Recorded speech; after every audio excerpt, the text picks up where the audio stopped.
ng aming pagkakataon na lumapit, lumulog hanggang sa Kongreso ng questionable yun. Kasi maliwanag sa rules na hindi po pwede yun. At kung yan ay yung rules, necessarily, i-reference committee ang rules. Doon, Del Cordero, tihira.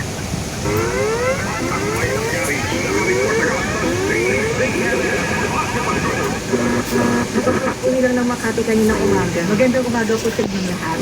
At nakakalimutan. Ika ng baon para sa inspirado at productive na magtatrabaho. Ako si Maloy Malibig. May ulam pa tayo, no? Kasama mo sa project sa hindi May ulam pa tayo? Ano?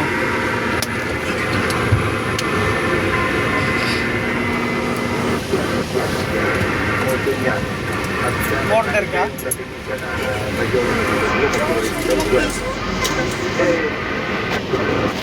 Order ko yung ulam eh. Ulam, di ba sabi ko sa'yo, at hindi kumakatawan sa opinyon at pananaw ng bilang DWWW 774. Akala ko order ka sa labas.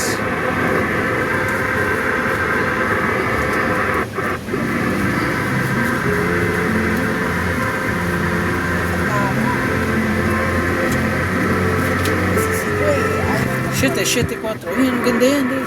Ganda yan. wag! Ang kamay mo. Gusto nito yung ganyan. Lagi na ito. Klaseng music yan. Ito meron. Iba't ibang wika batay sa pinaniligtas sa kanila ng Espiritu Santo, kapanalig, ngayong linggo, ay sa Naiuwi ko. Ngayong linggo, makulit ang buto. Ay! Mali ka eh. Ngayong linggo, abangan ang makulit. o shoutout pa rin si Ramo ng ating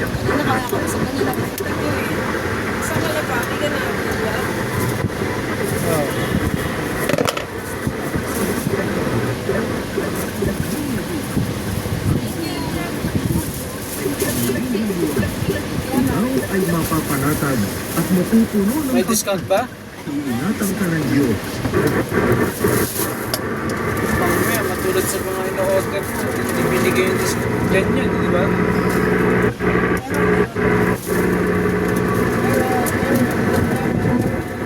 Lalo na pag may mga nagbabantay, mga bakla.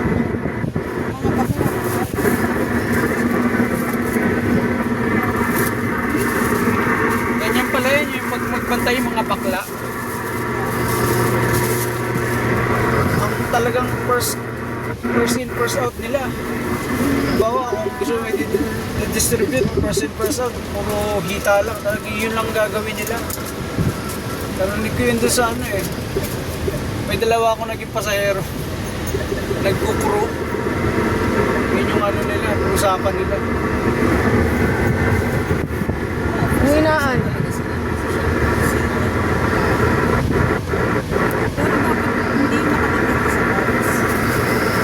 Ang KFC yun yung nakatipid sa price. Sabi ng pwedeng Thai or pwedeng Thai tapos ang kasama yung sa protein, eggs.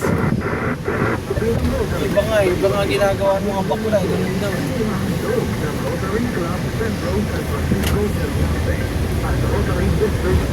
Tsaka ano pala yan, nakaset ng standard yung mga yung pinaglulutuan nila ng prito. Wala standard yun. Kaya nga, Pagka tumunod na yun, ako na yan. Ako na rin, trabaho ko yan. yun nga. At tsaka yung ano, Maalala, lalibit ko ako. hindi yun. Hindi yan sinasabi ko na wala kang experience. Yung pagluluto, di ba minsan pwede mong ireklamo kapag medyo umitim yung prito. Ibig sabihin nun, yung mantika na tapon na, ginagamit pa rin nila. Hindi ko naman yung confidence sa dati. Kaya nga, ano eh, minsan, may mga, di ba, minsan may medyo magandang prito, medyo parang sunog, medyo maitim. Ilang lumala ng kaso ng illegal na Pwede online mo rin yung gaming sa ibalik bansa. eh. Shhh, tama na yan. gusto ko yung Ano ba yan? Transfer na pala si Mikael Salazar. oh. Luzon, Jesus, dito. Kasi kailan na Jesus. Pero naman siya.